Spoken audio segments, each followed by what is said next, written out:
Explica o que é um compilador e interpretador e qual a principal diferença entre ambos. Okay?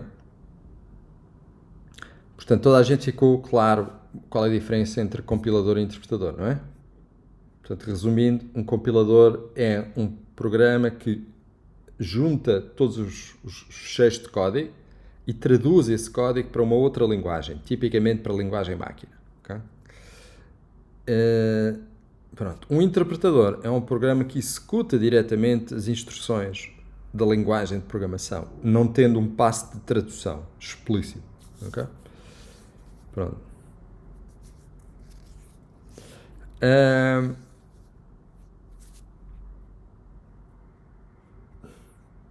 Depois, não sei se alguém tem alguma questão.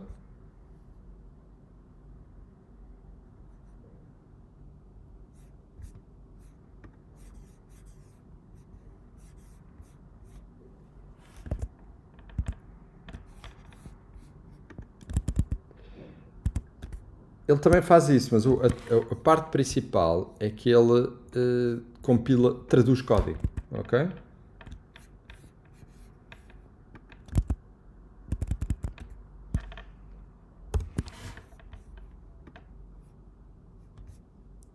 Exatamente, exatamente, exatamente. Vamos lá ver uma coisa. Algumas dessas coisas que vocês mencionaram, de não usa o código-fonte ou produz um executável, elas são consequências da compilação, ok? Em particular essa, depois já não usa o código-fonte, né? São consequências de que depois não é necessário o código-fonte, é um acrescento, né? Mas o que é que ele faz? Ele agrega o código todo, o código-fonte todo, e traduz esse código para uma outra linguagem que tipicamente é a linguagem máquina, ok? Sim, e podem acrescentar, não tem problema, que no decurso dessa compilação para a linguagem máquina produz um executável, ok? Sim?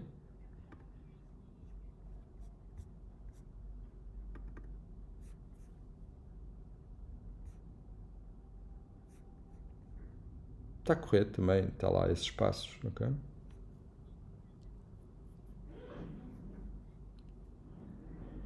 Sim, pronto, sim. Ok. Está correto? Foi isso também que eu disse. Pronto. Tá? Tudo ok? Pronto. Vamos ver. Eu depois vou colocar um ficheiro com a resolução dos exercícios, está bem? Certo? Agora estou só. Defina a língua. Estou. Defina linguagem máquina, assembly e linguagem de programação. Estas são aquelas perguntas chatas. De fazer definições, às vezes uma pessoa sabe e pôr por palavras não é. Não, pode não ser fácil. Mas basicamente, uma linguagem, talvez. Sinto que a mais complicada aqui, se calhar de explicar, é a própria definição de linguagem de programação, ok? Mas exatamente. Pronto, até podíamos começar por esta, ok? O que é uma linguagem de programação? Uma linguagem de programação é uma linguagem que permite automatizar um conjunto de operações que são executadas por um sistema qualquer, ok? Isto é uma definição assim um bocadinho, não é brilhante, mas basicamente é uma linguagem que nos permite comunicar com o sistema e com o propósito de automatizar operações, ok? Basicamente, tem a ver com isso, tem a ver com comunicar com o sistema. O sistema pode ser um CPU, ok? E permite automatizar operações, ok? Assim de forma muito genérica. Okay? O que é a linguagem máquina? A linguagem máquina é uma linguagem de programação de baixo nível, reconhecida por um determinado tipo de CPU e que possui instruções que são específicas desse CPU, ok? Desse tipo de CPU, ok? Portanto, uma linguagem máquina é, eu aí se calhar, deixa-me ir buscar os meus próprios apontamentos, ok?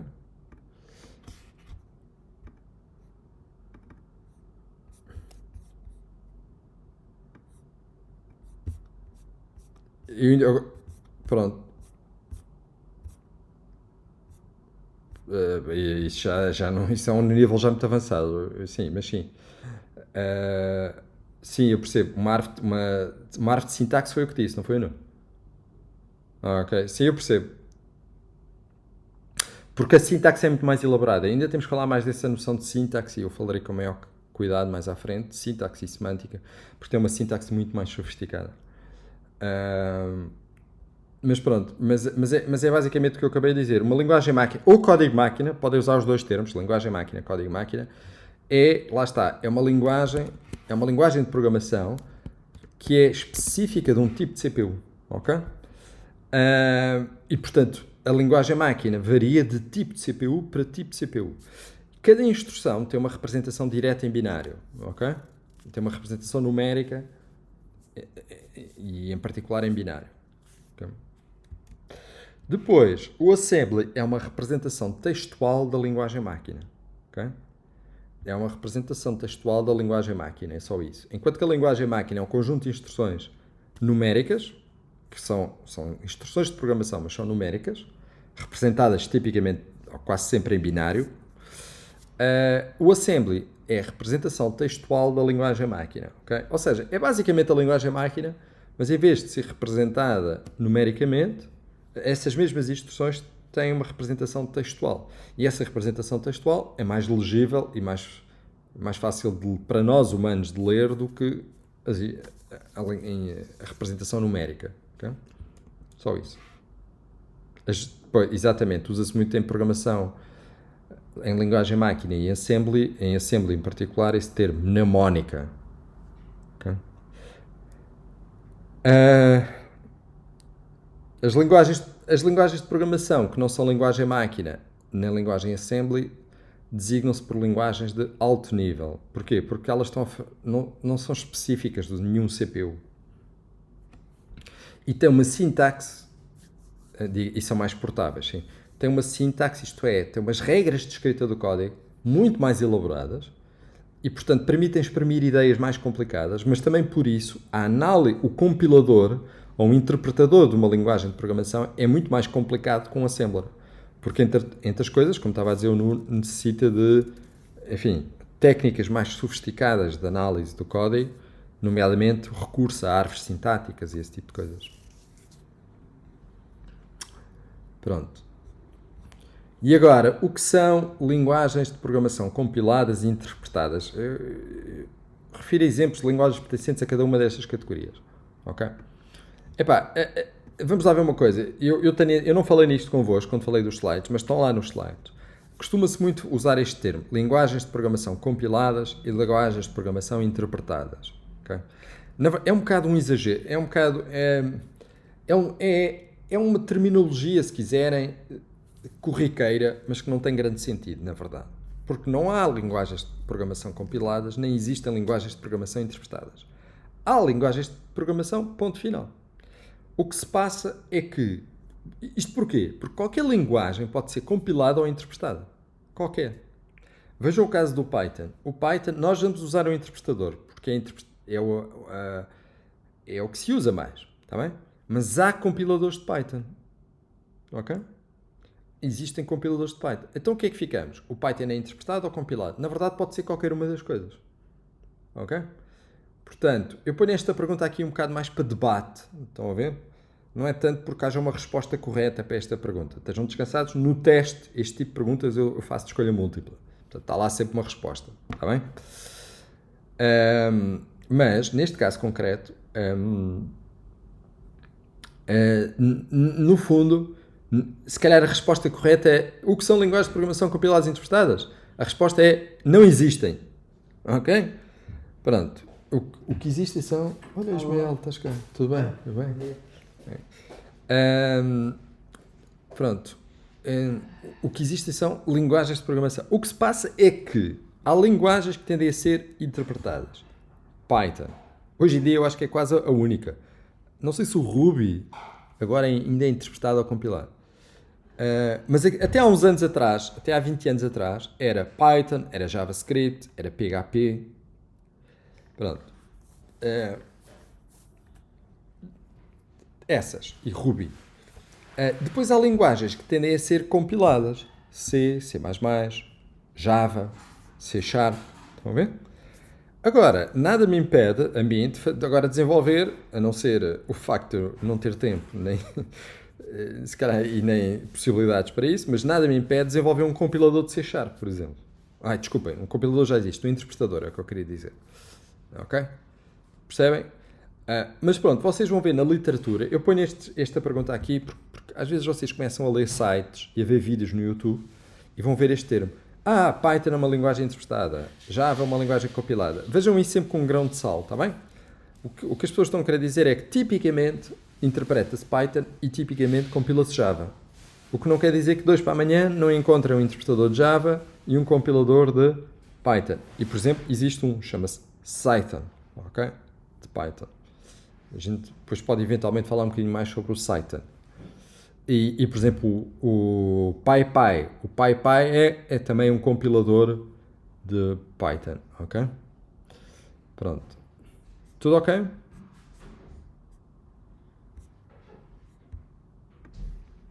Pronto. Sim.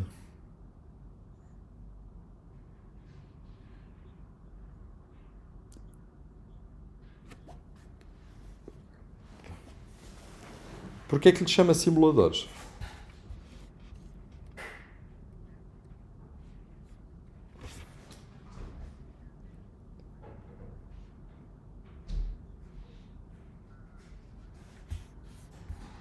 Uhum.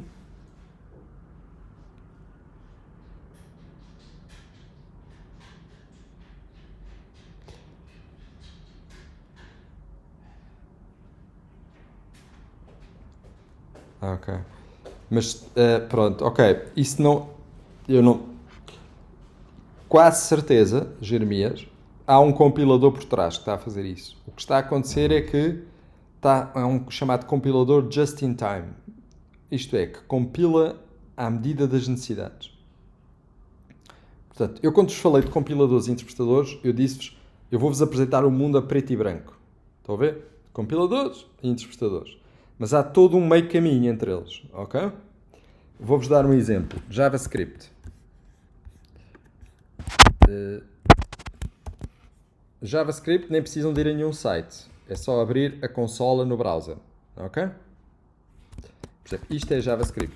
Nós vamos usar uma coisa muito parecida com isto para Python. Eu acabei de somar o mais um. A gente depois vai usar algo muito parecido para Python, ok? Mas posso chamar qualquer coisa, sei lá, não interessa, ok? O que é que está a acontecer aqui? Isto parece que a linguagem está a ser interpretada, porque eu estou a incluir instruções, uma de cada vez.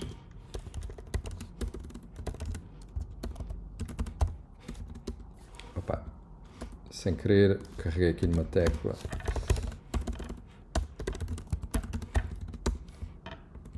Okay. Parece que eu estou a fazer instruções uma de cada vez, mas o que se está a passar é que o JavaScript, que começou por ser uma linguagem essencialmente interpretada, a partir daí de meados de 2000, foram desenvolvidos uns tipos de compilador para o JavaScript. Só com uma diferença. Estes compiladores não geram um executável. O que eles fazem é compilam por trás, nós não vemos, compilam por trás para a linguagem máquina e depois executam diretamente, mandam o CPU executar essa linguagem máquina. Estão a ver? Mas não geram executável. O que significa que se eu quiser correr este código outra vez, vai ter que ser novamente compilado para ser novamente executado. Chamam-se a isto de compiladores just in time, ok? Just in time compilers. Okay? Compilam à medida das necessidades e às vezes não compilam o código todo, só compilam o código que está a ser executado. Ok? Então, o que se passa aí é que, por exemplo, o JavaScript usa um compilador just in time. O PHP, que foi uma linguagem também sempre interpretada, usa um compilador just in time, desenvolvido pela Meta agora, pela Facebook. Mesmo linguagens como o Ruby, eu não tenho a certeza, eu teria que agora investigar, que é uma linguagem muito ligada ao Python, ok? Eu penso que também usa um compilador just in time. A linguagem Perl foi uma linguagem, hoje em dia não se usa muito, mas foi uma linguagem importante. Ainda é uma comunidade ativa de utilizadores, mas não tem minimamente a projeção de linguagens como JavaScript e o Python, ou C Sharp, ou C++, ou isso. Mas foi uma linguagem muito influente. Hoje em dia utiliza um compilador just-in-time. Estão a ver? Ou seja, é uma compilação que nós não damos por ela. A linguagem parece que é interpretada, utilizamos como se fosse interpretada, mas por trás é compilada. Ok? E o que se passa nesses sites que o Jeremias está a dar é que possivelmente estão a usar versões just-in-time do compilador. Ok? Mesmo o Java hoje em dia, okay? O Java não é bem um compilador Não, o Java tem um compilador, disparado que eu estou para aqui a dizer. Mas o Java, que tradicionalmente eu tinha que mandar compilar o código Java, usando uma ferramenta que se chama Javac, que é Java Compiler, ok? Depois tinha o código executável. Depois há aqui umas nuances do ecossistema Java que eu não queria agora explorar. Mas eu tinha que mandar compilar e depois executar o código compilado explicitamente, como fizemos com o C++. Se for para coisas simples, eu posso chamar uma coisa que se chama JShell. Isto permite-me correr código em Java. Java não é JavaScript. Okay? Definir variáveis, okay? E fazer coisas deste género. Estão a ver? E eu uso bastante quando trabalho com Java isto. Ou seja, as linguagens estão um bocado a convergir, é verdade. É muitas coisas, todas. E estão a tentar ir buscar a flexibilidade das linguagens interpretadas com a rapidez de execução que resulta de código compilado. Tá? Pronto. E portanto o que se deve estar a passar nestes sites está a ser o compilador, mas está a ser o compilador em modo just-in-time. Ok? Mas se for Python, não. Está a ser chamado um interpretador. Pronto. Indica o nome de algumas linguagens dinâmicas e de outras estáticas. Lá está. Há talvez 10 anos atrás, as linguagens dinâmicas eram as linguagens que tradicionalmente são interpretadas e as estáticas eram as linguagens que tradicionalmente são compiladas. Isto é, até há uns 10 anos atrás, linguagens estáticas eram só compiladas, praticamente. Linguagens dinâmicas eram todas interpretadas. Ok? De lá para cá, isto mudou um bocadinho o panorama, de tal maneira que a única linguagem hoje em dia mainstream, interpretada mesmo, que é meio para o qual recorremos ao interpretador é o Python, diria eu. Okay? Porque o JavaScript, o Ruby, o PHP, o Perl, todos por trás têm um compilador just-in-time. E como eu vos disse, o próprio Python tem, mas é uma implementação diferente, não é a principal que nós vamos usar. Okay? O que se passa então é que há agora várias linguagens dinâmicas que são compiladas. Nomeadamente, lá está, JavaScript. É um caso clássico, ok?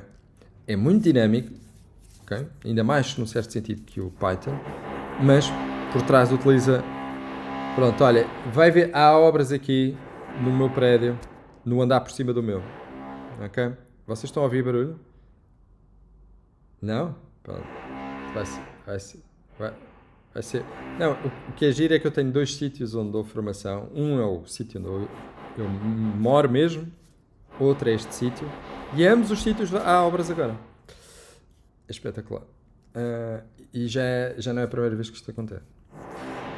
Pronto, vamos ver.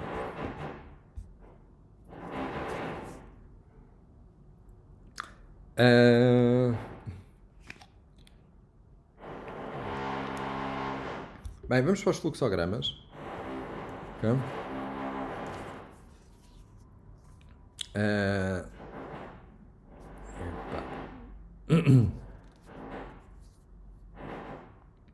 Isto vai ser duro.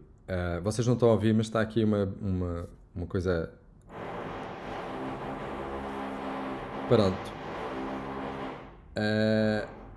Vamos aqui ver os fluxogramas. Okay? Vamos começar pelo primeiro. Desenhe um fluxograma para cada um dos ditos processos ou algoritmos.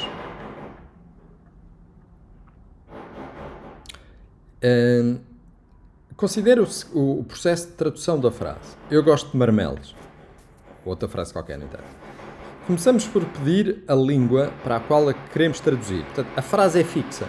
É sempre aquela. Se a língua introduzida for an, se alguém introduzir an, que é em inglês, a tradução exibida é I like quinces. Ok? Se for DE, que é de Deutsch, de alemão, então a tradução Ich mag quitten, ou como for que se diga isto. Caso seja outra língua, a tradução é ups, não sabemos qual é a tradução. Está a ver? Okay? Portanto, é isso. Queremos fazer um algoritmo de tradução. O que vamos traduzir podia ser um parâmetro, mas não, é fixo. É a frase eu gosto de marmelos. E o que o programa vai exibir é a tradução. O que é que pode variar de situação para situação? A língua. Ok? Pronto. Então, o que é que poderá ser?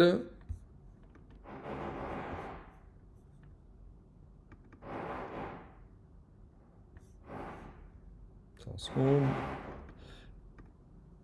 Então, basicamente, o que é que nós vamos ter? Vamos ter um programa, é parecido com os exercícios que desenvolvemos, ok? É parecido com aquele de pedir o número, a idade, aliás, desculpem, pedir a idade e indicar que tipo de idade é que temos, ok? Simplesmente aqui é pedir uma língua, ok? Pedimos uma língua, início,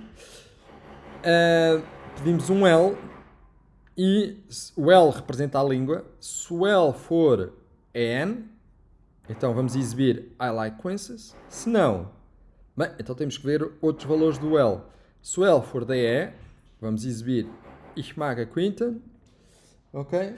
Se não, exibir ups. Ok? E fim. Pronto. Uma coisa que eu não falei ainda é que, por vezes, nós colocamos no fluxograma, colocamos notas, observações, ok? Para ajudar a ler o fluxograma. Muitas vezes utilizamos variáveis, parâmetros no fluxograma que são só uma letra ou duas, para que as caixas não fiquem muito grandes.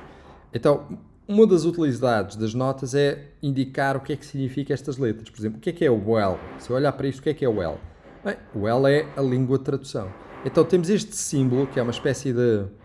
Estão a ver uma espécie de parênteses retos grande, que serve para colocar notas de comentários, observações sobre o fluxograma. Está bem? Tá? Bate certo com o que vocês falaram? Pronto.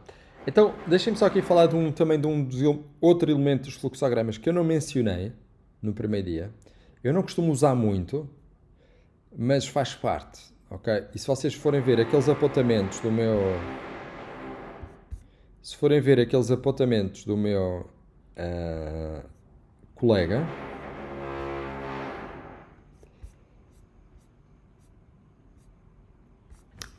Ele também fala de fluxogramas e a da altura, quando fala dos elementos da linguagem de fluxogramas, quando ele descreve a linguagem de fluxogramas, ele fala de uma coisa que são ligadores, ok? O que é que são estes ligadores? Então, os ligadores servem para agregar fluxos, ok? Para agregar fluxos. Vocês recordam-se que isto vai acontecer mais quando falarmos a seguir de ciclos. Que eu disse que... Bem, eu depois falo desse aspecto quando falar de ciclos, mas agora na questão dos ligadores. Okay? Por vezes, vocês estão a ver aqui esta parte final do fluxograma, não é? Quantas setas estão aqui? Podíamos pensar que isto era apenas uma seta grande que ligava a 3 sítios, com 3... No fundo, uma espécie de... Uma seta com 3 derivações. Uma para aqui, outra para aqui e outra para aqui. Ou com 3 origens, se quiserem, mais isso. Mas ser tudo uma seta. Mas, na verdade, isto são 3 setas sobrepostas, ok? 3 setas sobrepostas.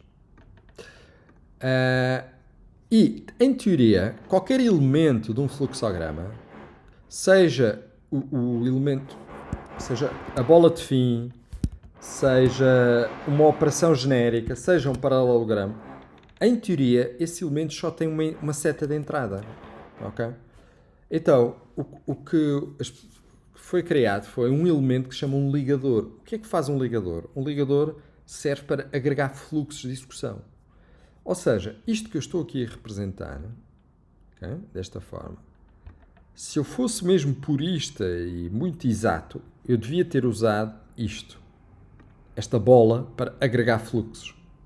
Okay? Estão a ver? Isto é a parte final do diagrama lá em cima. Okay? Para quê? Para garantir que só há um fluxo de saída, desculpem, só há um fluxo de entrada no fim.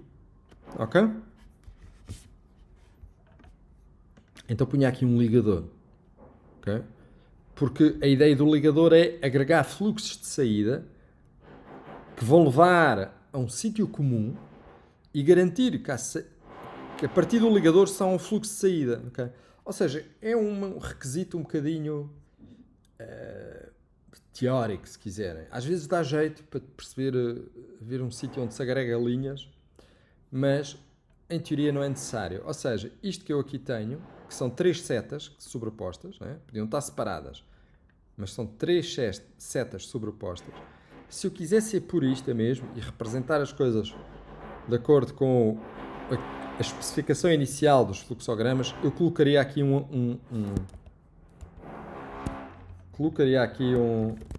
ligador a unir estas setas todas. Estão a ver? Mas, quanto a mim, não é necessário.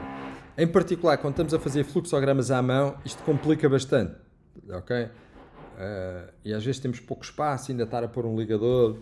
Pronto. Mas se vocês quiserem, podem usar ligadores. Portanto, os ligadores é para garantir que à caixa seguinte só chega sempre um fluxo. Mesmo que esse fluxo resulte da agregação de vários outros fluxos. Está bem? Pronto. Eu não vou usar, mas vocês podem usar se quiserem. Pronto. Vamos ver o exemplo seguinte. Que é este.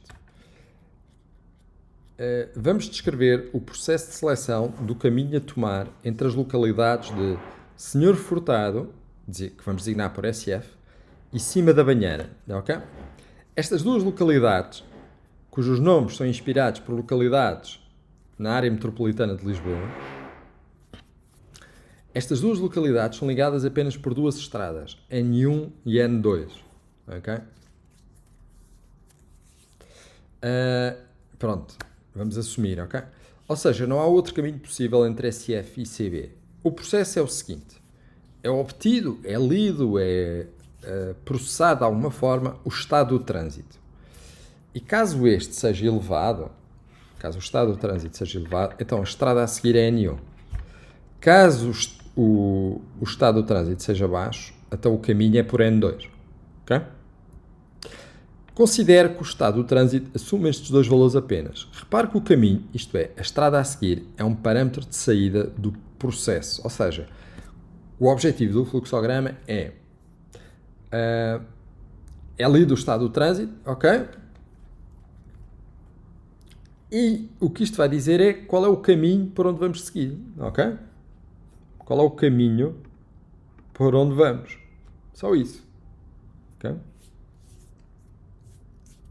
Porque assume-se as localidades, já agora, as localidades em questão, isto é, a origem e o destino, não são parâmetros de entrada deste processo aqui, deste algoritmo. Chamar isto de algoritmo é um bocadinho um exagero, mas pronto, deste processo. Ok? O único parâmetro de entrada aqui é o estado do trânsito. Ok? Portanto, isto ainda é mais simples que os anteriores, ainda que se calhar no início não pareça, mas é. Okay? Portanto, isto fica assim.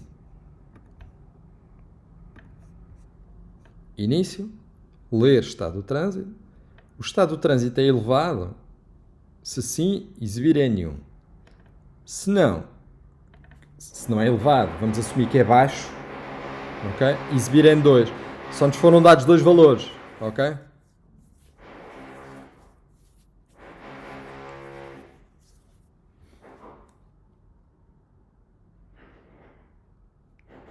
Ok?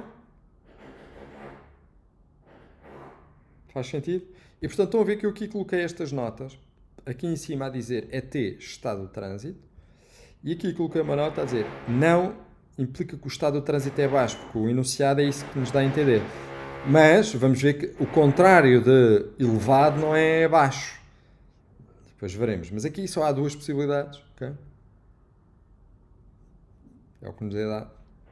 Pronto. Se não é elevado, é baixo.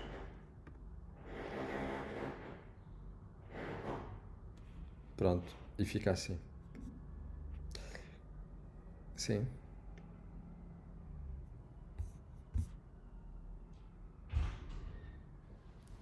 Sim.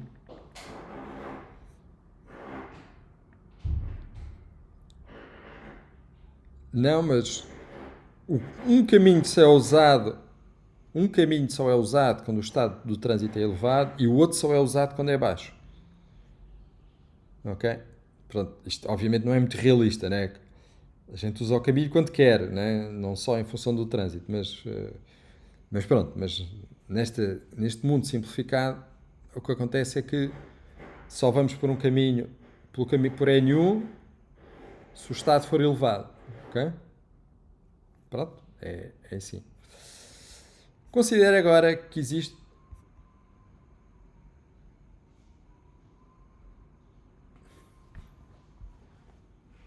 Não, não, não, não, não, não, não. Não, ou seja, foi o que eu disse. Não, a origem e o destino estão fixos neste algoritmo. São sempre os mesmos.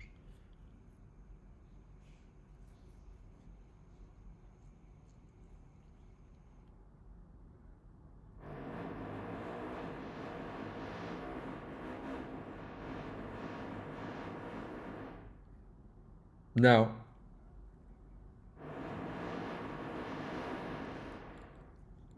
É sempre de senhor Furtado para cima da banheira.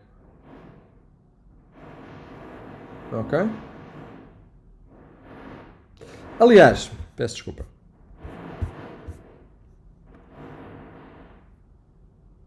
A questão não é, nem é essa.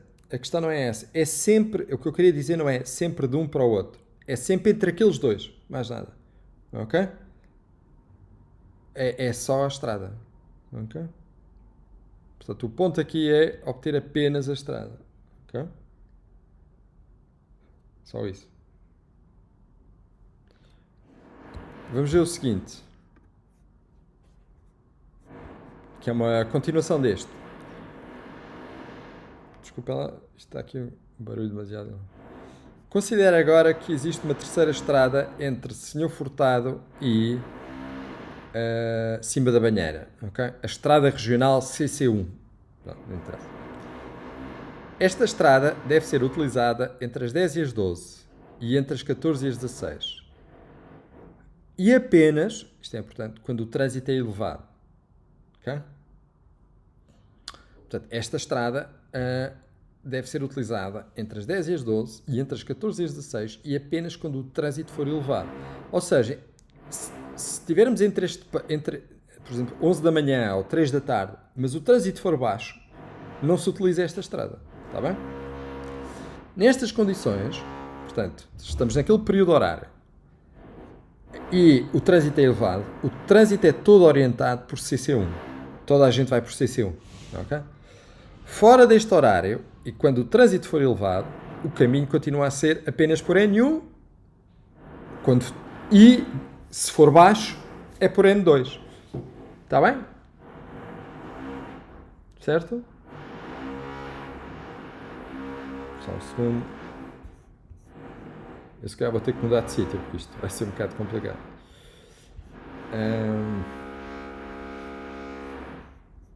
Pronto. Então, vamos ter este processo.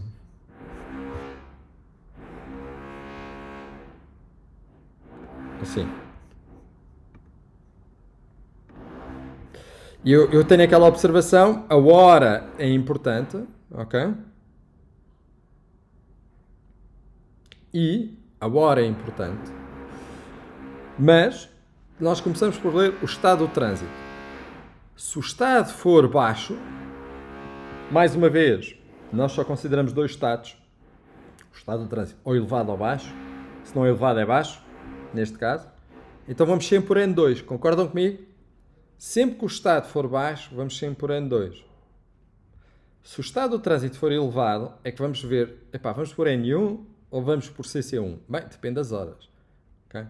Obtemos as horas. Se a hora estiver entre 10 e 12 ou entre 14 e 16, e reparem como eu escrevi esta condição, ok? Eu escrevi mesmo praticamente em português, né? Ali com um H para indicar a hora. Estão a ver? Portanto, nesta fase do campeonato tenham presente que podem escrever frases nos losangos, está bem?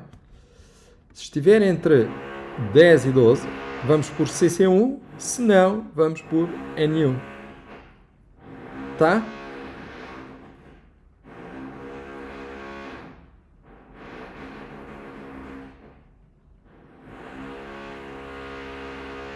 Não pode, mas...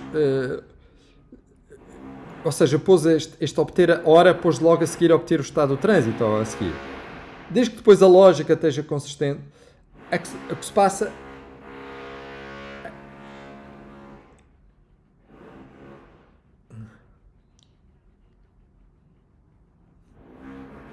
Pronto, parece-me pela descrição. A posição disto, não é? A posição disto. Pronto.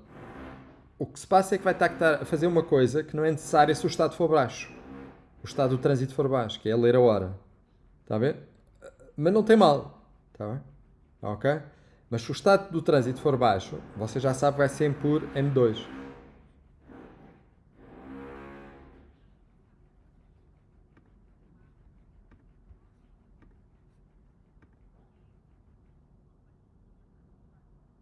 Onde? Desculpe. Mas aqui é N2. Se for elevado, colocou-se o quê? Estou a ouvir com cortes. Estou a ouvir com cortes. Tá? Está por aí, Tamires? Parece que está com um bocado de cortes na ligação, não sei. Pode repetir?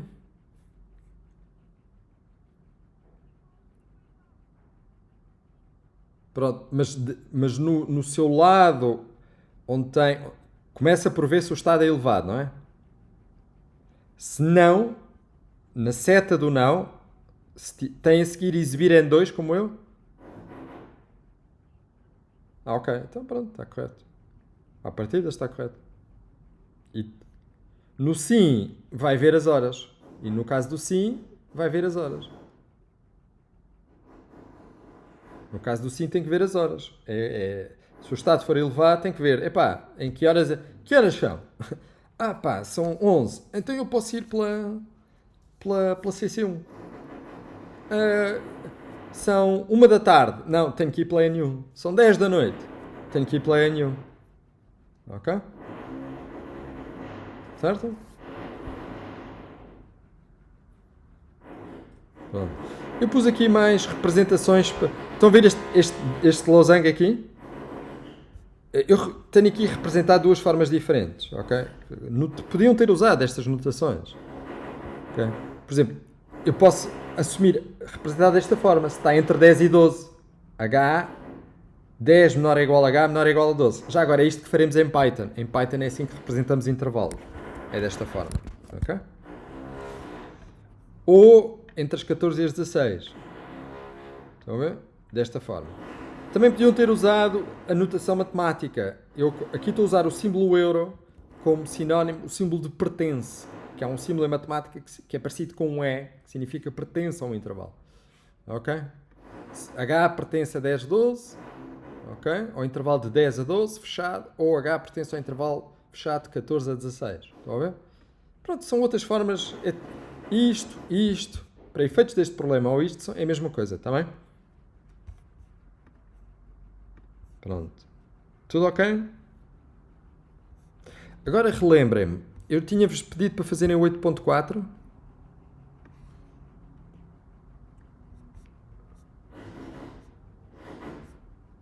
Até o 8.2. De certeza que eu não disse o 8.3.